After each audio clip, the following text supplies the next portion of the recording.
Eora. A world where mortals live, die, and are reborn through the turning of the wheel. The cycle of reincarnation watched over by the gods, and made possible through pillars of a mystical substance known as Audra. 5 years ago, you traveled from your home to the Dyrwood, a nation that had waged war against the incarnated god of light, Aethys, resulting in his destruction. The country suffered from a plague of Hollowborn, infants born without souls, that many believed was punishment for killing a god. In an ancient, secluded ruin, you witnessed a secret ritual that inadvertently transformed you into a Watcher. One who can see and speak with souls.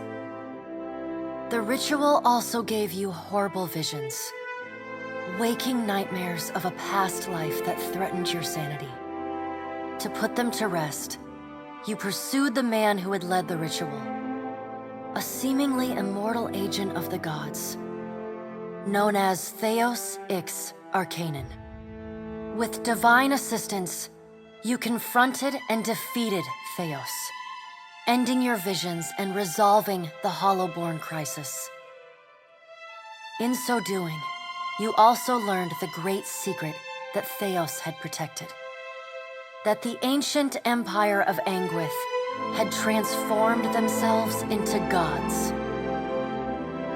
Your visions finally put to rest, you retired to the castle of Cadnua, built atop a massive statue of pure Audra, where you ruled in relative peace and prosperity.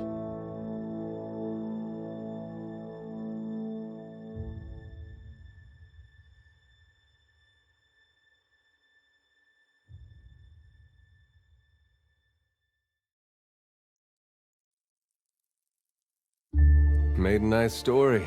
You fixing up that old keep? Lifting the curse? Must have told it 100 times. But something got to gnawing at me. Thinking the spirits there weren't really at rest. That maybe the gods weren't finished with us.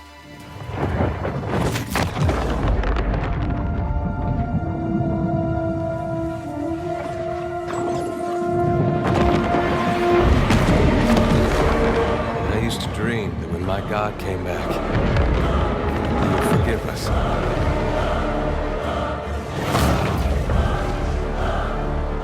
Last the trouble with dreams.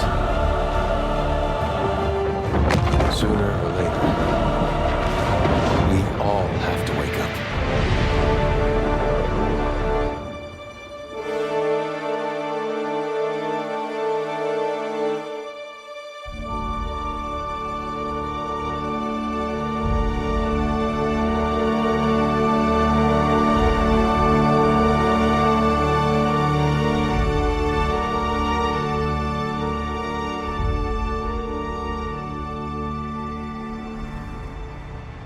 And so you wake to a sleepless world, the in-between of life and death. Follow your memories. You have been here before. You have seen past the shroud. You are a Watcher now, and a Watcher you will stay. A Watcher sees souls, knows their pasts, and the souls see them back.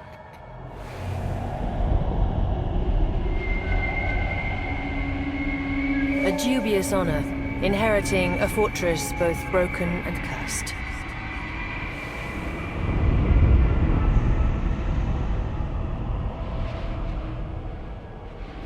What is a god? A higher power? A rewarder of good deeds and punisher of the wicked?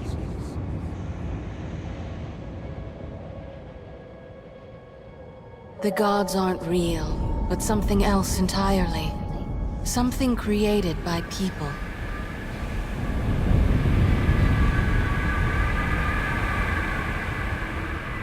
And did you ever consider that these were things you were never meant to understand? That their comprehension is beyond you?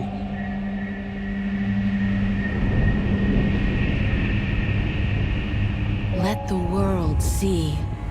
Let them decide what to do.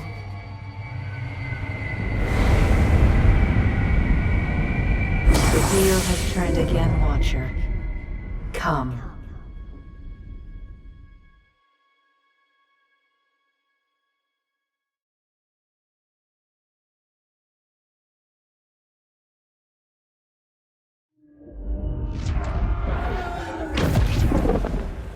An aged dwarf shares this strange floating platform with you. His face is creased by so many wrinkles that his features lie buried amid shadowy pockets of skin. Still, the dwarf's you can see his smile coming before it blooms, reshaping the dwarf's face from a hanging sack of flesh into something resembling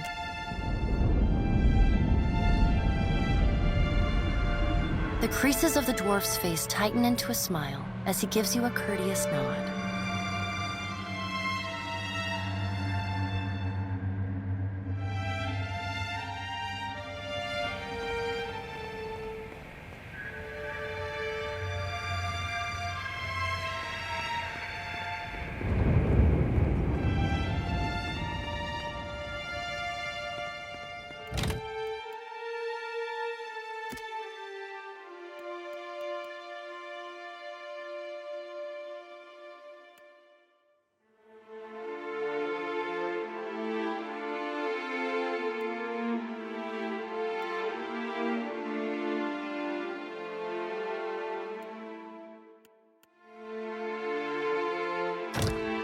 Sit. Please. Thank you for joining us, Watcher of Cadnua. The gaunt woman seated at the table is clad in time-worn black armor that's a pale, slender neck rises from the gorget, topped by a hollow face. The milky skin stretched across it is delicate and translucent, like parchment that has been scraped clean. She's preoccupied with the arrangement of cards on the table between you. With each movement, her armor squeaks and groans as though bearing an incredible weight. Your brush with the divine has drained you of your powers, fractured your memories. Look upon these cards. They represent the courses of your life.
Does everything appear to be in order? Good. Welcome to the Beyond. I am Bareth. One half, anyway. She points a finger in the direction of the dwarf who led you here. The dwarf's rictus returns as he nods in the woman's direction. Tell me, do you remember when we last met?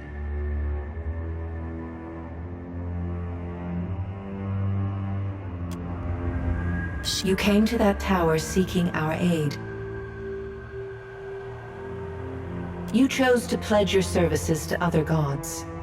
Still, a pledge unmade stands fairer in this court than a pledge broken. She places a card in the middle of the arrangement. A bell tower with no bell. Her fingertips slowly drag away from the card, faintly creaking as they retreat across the table. You had need of the gods once before. Now it seems we have need of you. The being that occupied Odnua's statue beneath your castle was the dead god, Aothas. Of this we are certain. What we do not know is what his intentions are. Though Aothas stole a large fragment of your soul, you were strong enough to survive the onslaught and enter the in-between. You and he are still connected. He has chosen a body made of living Audra, perfused with the power of thousands of souls, including yours. It should be... No. But neither is your body truly alive. Your lungs draw breath, your heart pumps blood, but your flesh is as soulless as a hollowborn. That is, until I return you. She delicately places a card upright on the table. The art depicts souls flowing out of a pillar of Audra.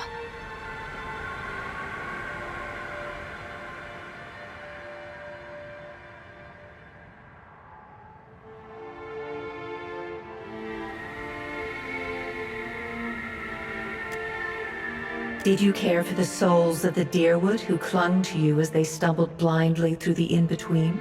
You are a beacon to all of the lost, Watcher. Your soul gleams as brightly to them as Audra itself. For a moment, there is a glint in the blackness of her eyes. A flash of wondrous recollection. Those who have fallen in Aothas's wake are trapped inside him still. If you will not help them, who will? Of course, if that doesn't convince you, I can always return you to the wheel and find someone else to pursue him. Unfortunate. This will prove much more difficult without someone of your unique talents and circumstances.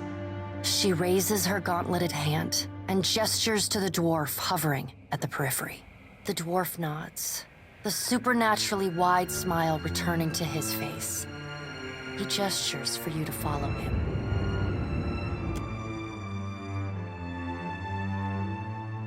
No sooner has Bareth spoken than you feel yourself dissolve. It is not an unpleasant sensation, something between falling asleep and drifting on a warm current. Eventually, your soul reforms and finds its way into a small, crawling thing of fur and claws.